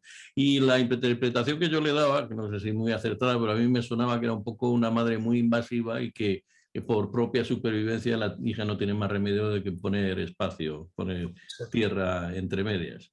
Puede ser, puede ser. Me suena un poco, sería la interpretación. Para la hija puede ser su manera de sobrevivir y Sí. para la madre no deja de ser un dolor grande, ¿no? Pero es verdad que esto tiene enjundia, ¿no? Tiene tema, ¿no? Sí, Dice sí. Pilar Fernández, muchas gracias. Me gustaría que ampliaras la idea de ya no está conmigo porque forma parte de mí. Es un proceso mental de dimensiones importantes para que esto pase. ¿De dónde han salido las capacidades introyectivas? Exacto, exacto. Esta es la pregunta básica, ¿no? De dónde han salido. Solo pueden salir de lo experiencial, ¿no? Cuando tú tienes la experiencia de que la persona, las personas con las que has tenido el vínculo, las relaciones humanas, digamos, te han dado cariño, lo has recibido, ha habido experiencia también, malestares, no solo cariño, ¿no? Frustraciones, y se han ido evolucionando de una forma satisfactoria, esas personas te dejan mucho dentro de ti. Si lo que ha habido es exceso de dolor o de vacío, o a veces lo que decía Winnicott, ¿no? No ha pasado nada, pero el problema es que no ha pasado nada, ¿no? O sea, mi padre no me pegaba, pero tampoco nada, ¿no? Mi madre, ¿no? Entonces, pienso que las capacidades introyectivas surgen cuando las tenemos de natural, salen de lo natural, pero surgen cuando tenemos experiencias con el otro y el otro las tiene con nosotros, nos sentimos importantes para algunas personas en nuestra vida y eso nos hace ser capaces de introyectar buenas experiencias, ¿no? Que se mezclan con otras experiencias frustrantes, con lo que tú quieras. Yo digo a veces que el niño del vínculo seguro de Bowlby, el del vínculo seguro, les digo a los jovencillos, les digo, es el niño que cuando se va la madre se inseguriza. O sea, el niño del vínculo seguro es el que se siente inseguro cuando la mamá no está. Y los pobres no entienden nada, pero no has dicho que es seguro. Digo, claro, precisamente porque es seguro, siente también cuando tiene el miedo a perder. Sentir el miedo a perder lo que tenemos y ser capaces de tolerar ese dolor y ese miedo y que la persona vuelva, claro. Nos hace aprender, introyectar, como queramos decir, o lo que la compañera decía, nos facilita la capacidad de introyección, que tiene que ver con aprovechar la vida. Como Pablo Neruda dice al final de su confieso que he vivido, que he amado, que me han amado, que he sufrido, que he hecho sufrir, que no sé, ¿no? Pero confieso que he vivido. De todo lo vivido, algo se queda ahí conmigo, pero no quita la pena, ¿eh? No quita la pena, ¿eh? O sea, lo perdido, como decía la compañera, es a ti no te puedo ver, pero estás vivo dentro de mí, coma, pero a ti no te puedo ver, ¿eh? O sea, no hagamos... el dolor y la pérdida está ahí. Lo que pasa es que se va diluyendo con el tiempo también o lo que sea, ¿eh? Aquí hay una pregunta muy de actualidad, dice María Susana. Melancolía y suicidio se han escuchado muchísimo esta semana en los medios en España a raíz de la muerte de Verónica Forqué. ¿Podría elaborar en esta relación melancolía y suicidio? Sí, espera, me he perdido un segundo. Lo de Verónica, ¿cómo ha dicho? Melancolía y suicidio se ha escuchado muchísimo esta semana en los medios de España a Sí. raíz de la muerte de Verónica Forqué. Dice que si podrías elaborar algo esta relación entre melancolía y suicidio. Sí, a ver, si pensamos en la base melancólica, quiere decir que a lo mejor la persona ha vivido experiencias suficientemente buenas, pero han predominado las que no lo son tanto, ¿eh? Es decir, o ha habido carencialidad al nivel que sea, ¿eh? Las carencialidades son muy complejas también, ¿eh? A salvo cuando son muy claras, que entonces son muy objetivas, ¿no? Entonces, claro, sobre una base melancólica, no sé, la pobre Verónica, esta gran actriz, ¿no? Yo no sé, sobre una base melancólica uno puede tener euforias, lo que decíamos antes, defenderse a lo largo de su vida como pueda, ir tirando para adelante, pero esa base está ahí. Esa base está ahí. Y entonces el suicidio puede ser una opción, porque al final la melancolía es la nada, ¿eh? ¿Visteis aquella excelente novela llevada al cine de La historia interminable de Michael Ende? La historia interminable, lo que lucha, es una metáfora, ¿no? Lo que lucha la niña, que es creo que es le llaman la emperatriz infantil, creo que le llaman, está luchando para que no se desmorone su país y caigan en la nada, que se lo come todo. Y hay personas que la única cosa que les queda es volver a la nada y dejar de sufrir, el suicidio como una forma de dejar de sufrir. Yo no sé la pobre Verónica, pero muchas personas que dicen con lo alegre que era, con no lo parecía, pero esa base melancólica está ahí y en algún momento puede pasar varias cosas en la vida de una persona. La Melania Klein llegaba a decir que los duelos, muchos impactos emocionales actúan como duelos, ¿eh? Son como duelos si no son traumas, ¿eh? Que no hemos hablado del trauma porque ya era entrar en otros derroteros. Entonces creo que el suicidio que tiene que ver no solo con la melancolía, pero el suicidio por melancolía es volver a la nada, dejar de sufrir y dejar de hacer daño.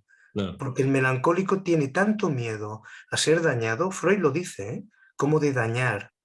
Y tu querido Ferben y el mío, volvemos a Ferben, el miedo a hacer daño con el amor tiene su tela también, ¿eh? O sea, las personas que quiero las puedo dañar. Un paciente me dijo, todo lo que amo lo daño. Por lo tanto, he decidido no amar nada. ¿Eh? ¿Sí? Sí, sí.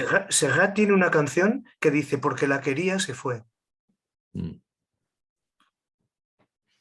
Tenemos una intervención de Lisandro Pérez que dice, muy interesante, muchas gracias. Pensaba en alguien que había heredado herramientas de un abuelo muy querido y muy usadas por él. Esta persona decía que cuando tomaba las herramientas era como si tomaba las manos del abuelo.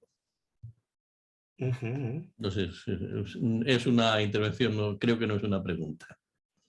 Es bonita, ¿no? Es bonita la aportación, ¿no? Si lo he entendido bien, de Lisandro es... Alejandro dice, gracias Francesc por tu excelente exposición y reflexiones. Escucharte es un placer y vitaliza. Eres un antídoto para la melancolía. Tómese en pequeñas dosis, ¿no? Alejandro es una luz que me guía muy bien y me hace vitalizarme muy fácilmente siempre.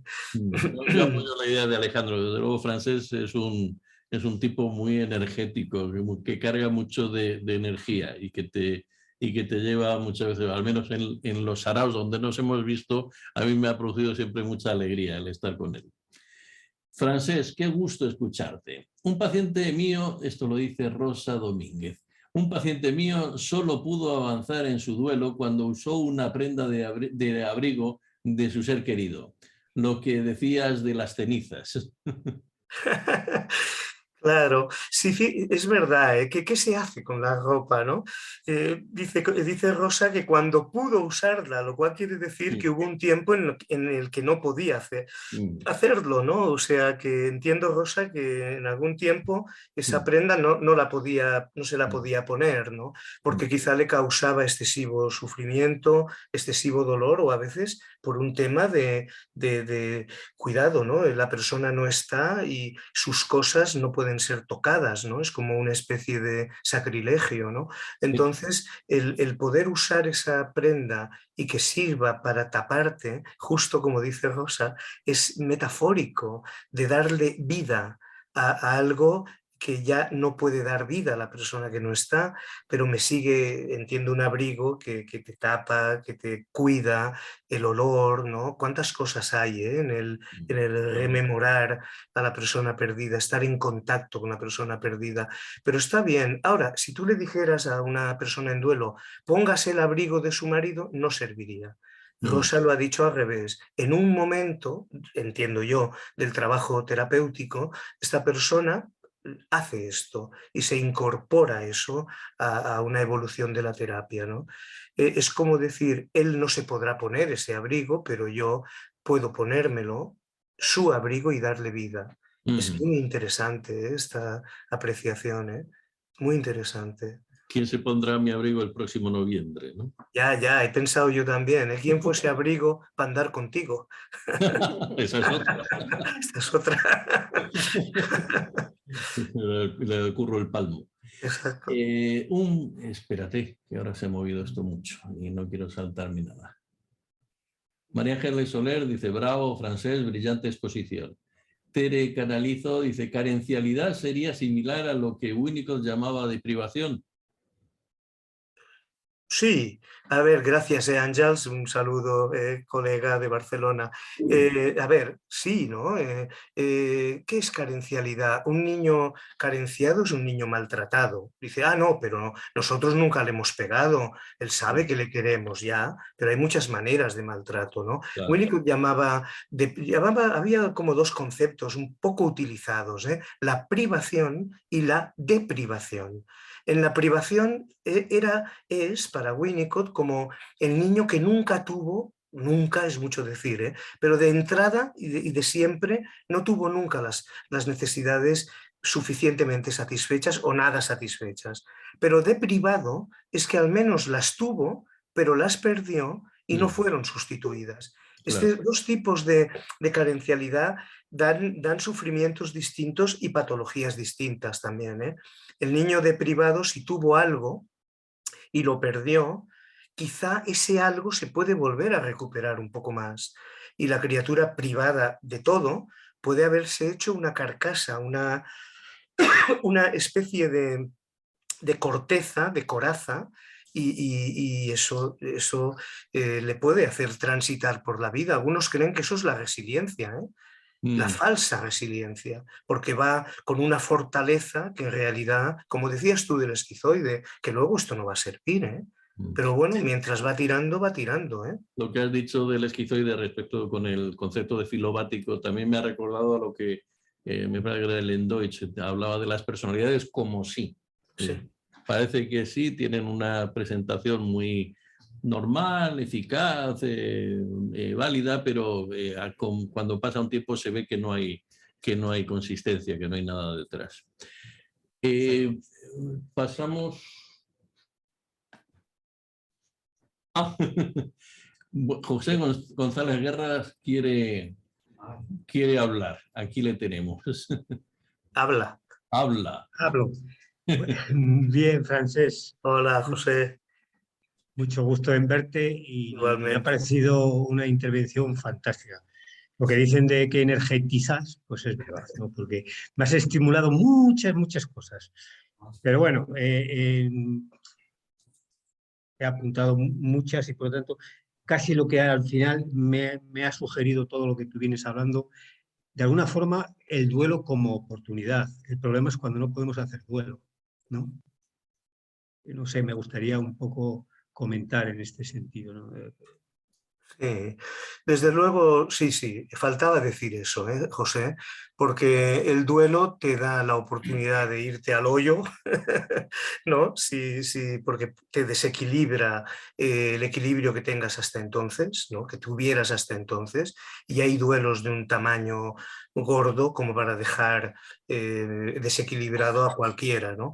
Pero tienes mucha razón que el duelo te da una oportunidad esto hasta la misma Klein lo dice incluso, y Freud probablemente, que la posibilidad bueno, se desajustan una serie de cosas en tu vida, a lo mejor eso te produce un abismo, pero también te estimula otros aspectos que a lo mejor estaban desactivados. El duelo activa capacidades, entre otras las creativas, Yo suelo decir que rara vez, creo, no estoy seguro, sería otro debate, rara vez cuando una persona está en duelo, muy sufrido y con mucho dolor, es cuando se crean las mejores obras artísticas. Algunos lo dicen, del sufrimiento.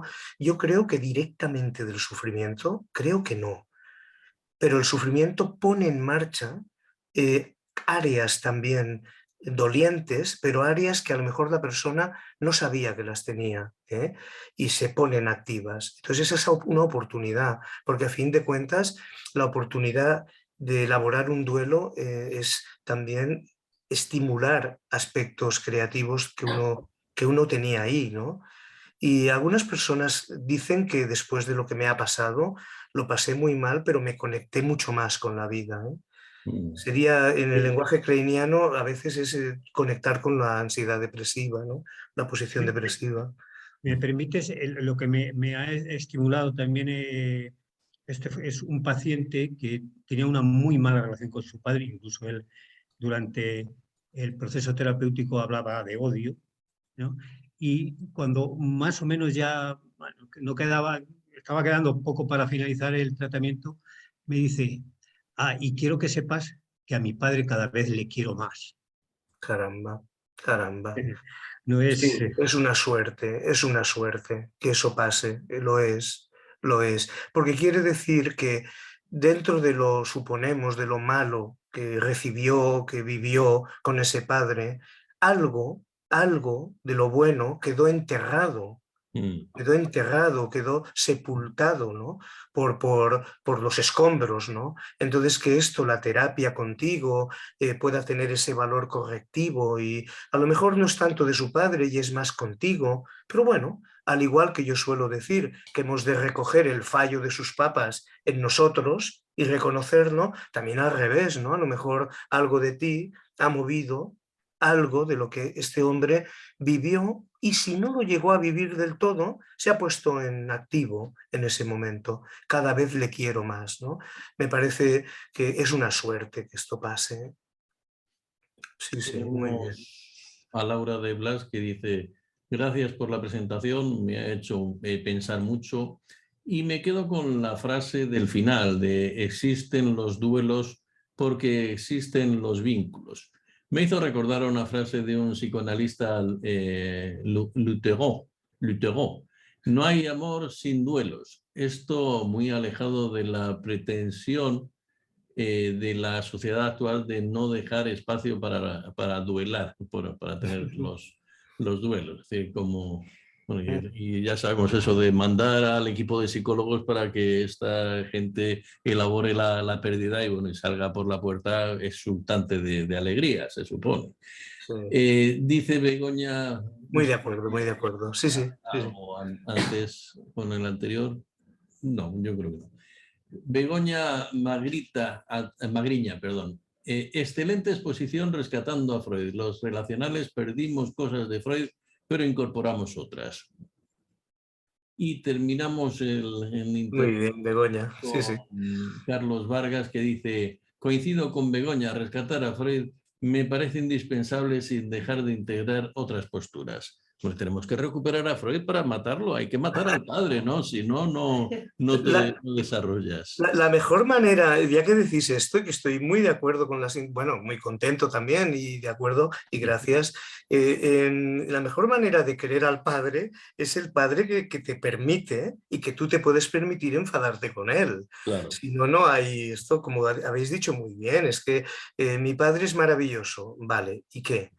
Si no puedes decir nada más, no vamos bien. En la Adult Attachment Interview, estas entrevistas que se hacen del apego del adulto, tal, su madre, ¿cómo era? O hábleme de su madre, maravillosa, no, es lo mejor del mundo. Y no, no hay más. Luego te das cuenta de que el pobre es que no se puede permitir. Es la mejor manera de querer a Freud, le tenemos cariño, Freud, yo le tengo mucho. Cuando vas a Londres y vas a la casa aquella, donde si vais a Viena, habéis estado, allí está más destartalada, pero en Londres, y te Viena tiene sobrecoges, las claro. habitaciones vacías prácticamente. Claro, pero en Londres es una delicia y Freud te inspira tantas cosas y me produce malestar los que no pueden criticarle o decir que esto se ha quedado a medias o en esto no estoy de acuerdo, ¿no? Es como endiosar a una persona. Él merece ser endiosado, pues sí, pero lo humanizamos más, yo lo veo bien.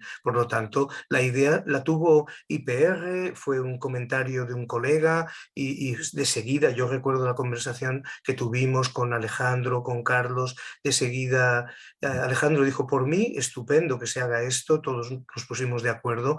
Yo dije que Freud no era relacional y que lo demostraría. Bueno, pues qué bien, o sea, pero lo dije como lo puedo desdecir, es decir, que lo interesante es cuántas cosas hay ahí, ¿no? En este pozo de sabiduría, ¿no? en una sola vida y le dio para tanto, ¿no? Es increíble, ¿no? Vamos a preguntar en la sala por si hay alguien que quiere intervenir, preguntar algo. Este es el momento. Ánimo. La gran oportunidad. Bueno, yo solo quería saber si recomienda algún libro de esta temática. Si recomiendas algún libro sobre esta temática. Hay muchos, me costaría decirte uno, ¿no? Porque hay desde clásicos así, un tocho grande que escribió Tizón, Pena, Dolor y Duelo, que es un manual, ¿no? Hay los de Bowlby, que están muy bien, aunque son sus clásicos. Hay, aquí en Cataluña tenemos Alba Pallás, que ha escrito libros también sobre el duelo. Yo estoy escribiendo uno, si te esperas, Alejandro ya no se lo cree, porque tengo poco tiempo y lo tengo terminando. Cuando lo acabe, espero, ya tendréis noticia, ¿no? ¿Y dónde lo vas a publicar? ¿Qué? ¿Dónde lo vas a publicar? Hombre, yo si puedo y queréis, ya sabes dónde. Lo hablaré con el director de la publicación. Ojalá, estoy muy contento. Si viene al caso y está bien, pues evidentemente, ¿no? A veces hay que abandonar libros que lo cumplan con cubrirlo todo. Yo tenía, cuando el de Serrat mismo, pensé, uy, tengo que hacer un libro, no sé qué. Nunca lo hacía, ¿no? Y lo tenía en mi cabeza y lo tenía escrito en mi mente, pero no. Y entonces cuando renuncias a hacer una obra, renuncias al narcisismo, te salen los libros bien, están bien. El de Serrat chuta, está bien. A mí me gustó. No se vende mucho, pero está bien. Pero ese es otro cantar. Cantar. Pero bueno, no, la compañera, estos que te digo, Kubler-Ross, y es el clásico de La muerte y los moribundos, ha quedado un poco las fases, pero bueno, apunta este nombre de Alba Pallás, que ya conoció a Kubler-Ross. El de Tizón es un manual donde está casi todo, y en Madrid hay alguien, ahora no me acuerdo, de Molina creo que se llama, que tiene un libro sobre duelos, lo puedo mirar, ahora no, de memoria no me acuerdo, que a mí me han servido y son útiles. Los clásicos más, ¿cómo se llaman estos? Ahora la memoria me empieza a fallar ya, que son de otras orientaciones, no solo psicoanalíticas, que no están mal también. Hay más preguntas por internet. Dice Brianda Portalatín: gracias, Francesc, por tu charla de hoy, tan cercana y didáctica como siempre. Ya que te preguntan por libros, me animo también. ¿Nos recomiendas alguno para entender el Edipo desde la perspectiva relacional? Gracias, grandes. Sí, hay uno, bueno, aparte de leer las aportaciones que hace Kohut, ¿no? Con el tema de comparar, hay textos en El señor Z de Kohut, ¿no? Que dentro de este libro que editaron los colegas de Barcelona, hay un texto que se llama Introspección, Empatía y Semicírculo de la salud mental, que compara lo mal que entendió Freud el Edipo siguiendo a Sófocles y la posibilidad de entenderlo siguiendo a Ulises, a Homero, ¿no? Pero hay un colega argentino de apellido que me sabe mal en decirlo mal, porque que es sobre el rey Layo, y él hace toda una exposición muy exhaustiva sobre Layo y por lo tanto habla de Edipo, y creo que hace aportaciones que tienden claramente a cuestionar cómo Edipo Rey era un niño maltratado, era un niño abandonado. Era una criatura que se dejó a su suerte por la mala pata de ir a preguntar al oráculo qué será cuando nazca nuestro hijo, y el oráculo le dijo que los mataría y que haría atrocidades. Claro, esta criatura nace siendo un enemigo de los papás que lo hicieron muy mal, vamos, ¿no? Pero mira a ver este colega, el rey Layo, un psicoanalista argentino, tendría que mirarlo, es un colega que conocí hace unos años, no sé más, y lo de Kohut es muy importante. Luego está el texto de Lelutier, decía: al tener noticia, su padre el rey Layo, veloz como un rayo, le dijo en lacayo: te irás con mi hijo, no quiero que crezca, haz tú que perezca como te parezca. Sí, leo que dice Tere que Sí. Nemirovsky, sí, el compañero, el Carlos Nemirovsky, Sí. no es él el autor, no es él, pero Carlos creo que habla de esto también. Ha escrito un libro reciente sobre, que no lo he leído, he tenido conocimiento hace muy poco, sobre psicoanálisis o psicoterapia relacional. Carlos está haciendo todo un camino hacia este tema y él escribió un libro sobre Winnicott y Kohut precisamente, que es muy interesante. Pero el colega es otro, ¿eh? Sí, Jury, sí, sí, y Begoña nos habla del artículo de Jury y de Ferrari, ¿cierto? Muy bueno, muy cortito, pero muy bueno, que se encontrará fácil si lo buscáis, de Edipo Rey al Ulises de Kohut. Es muy, muy bueno. Sí, sí, Begoña. Carlos dice, fue Carlos Nemirovsky, me parece, quien cuenta lo del año, Sí. ¿no? No, sí, pero no es el libro que yo decía. Yo aprovecho para decir que Feyerabend también critica la descripción, el uso de Freud del mito de Edipo, señalando precisamente eso. Dice, bueno, un texto literario hay que analizarlo en su totalidad, mientras que Freud se centra mucho en la última parte, que es cuando ya Edipo mata al padre, resuelve el enigma de la esfinge y llega a Tebas y se casa con la madre, pero se pierde esa parte de Edipo es abandonado en medio de lo salvaje para que muera. Es decir, ese es desde luego, es una pérdida una falta de amor, una falta de afecto y un maltrato evidente. Sí, he recordado, perdón, lo escribiré quizá mal, pero en Google lo rectificaréis. El autor es Benjamín Uzorskis, quizá me sobra alguna tecla, pero Uzorskis.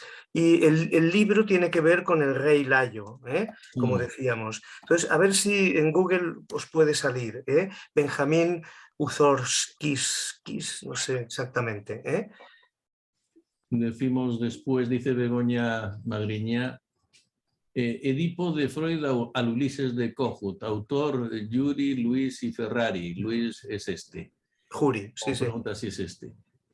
Tere Carralizo de nuevo dice, me tengo que retirar, me despido y mil gracias, qué gran ponencia.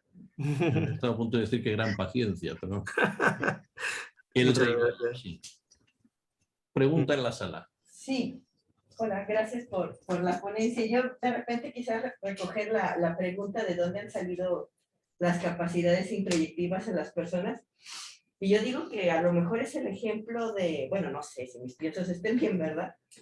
Pero a lo mejor el niño, las personas lo aprendemos porque vemos que el otro nos recoge, ¿no?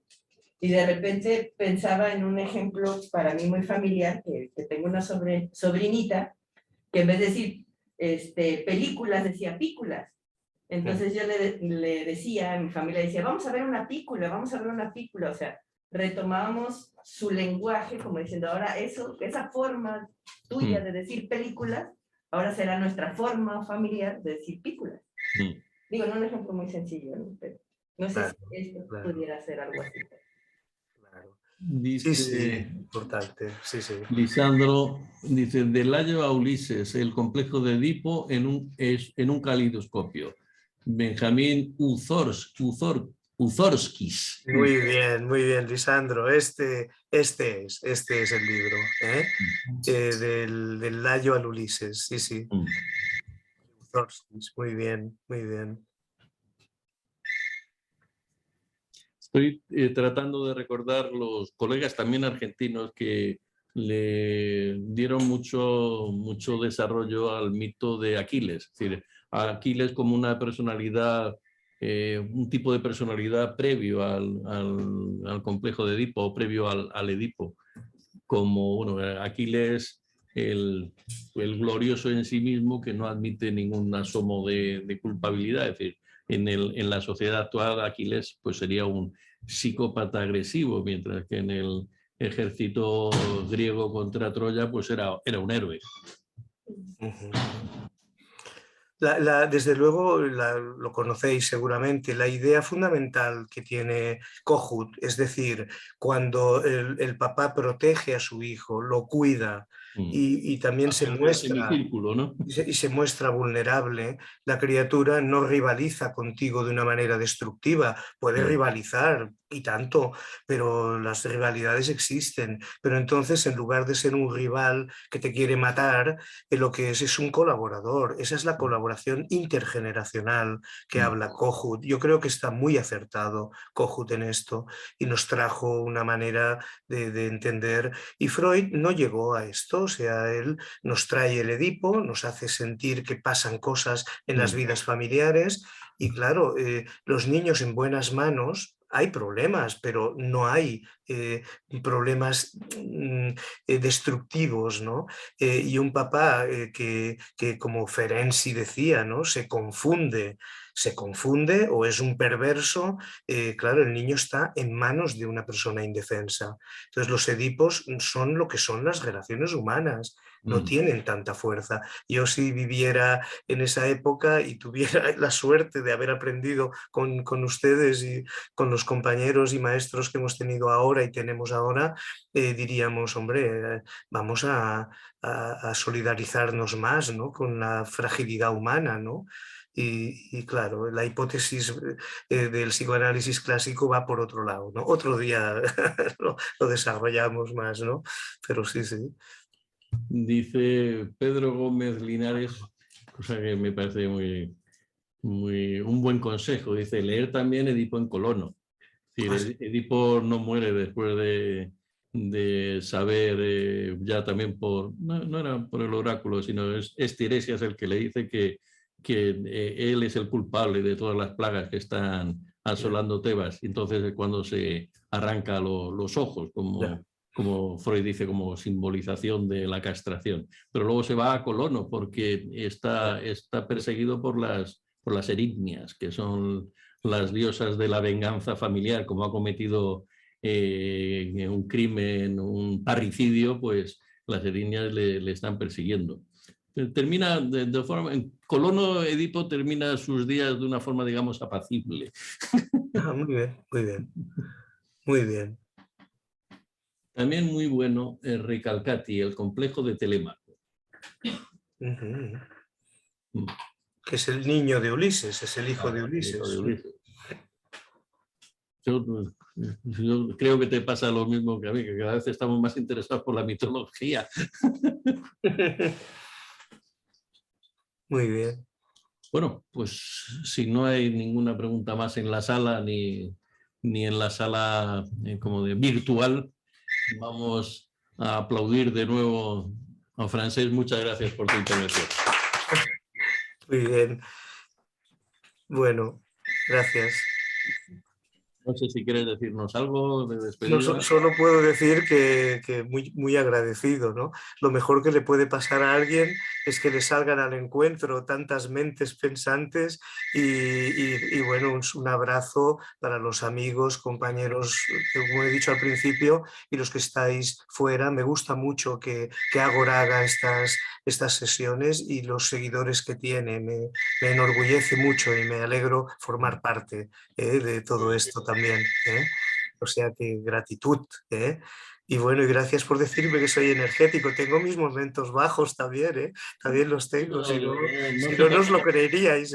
Los escondes bien. Bueno, no los escondo tampoco, pero bueno, pero bien, bien, contento de que José Guerra decía que le estimula las neuronas, pues eso a mí también me pasa, también mucho. El cariño, el amor y el compartir cosas es un gran movilizador de conexiones, ¿no? No hay que tener muchas neuronas, con tener las necesarias, pero que se conecten y que se muevan entre ellas, eso es muy importante.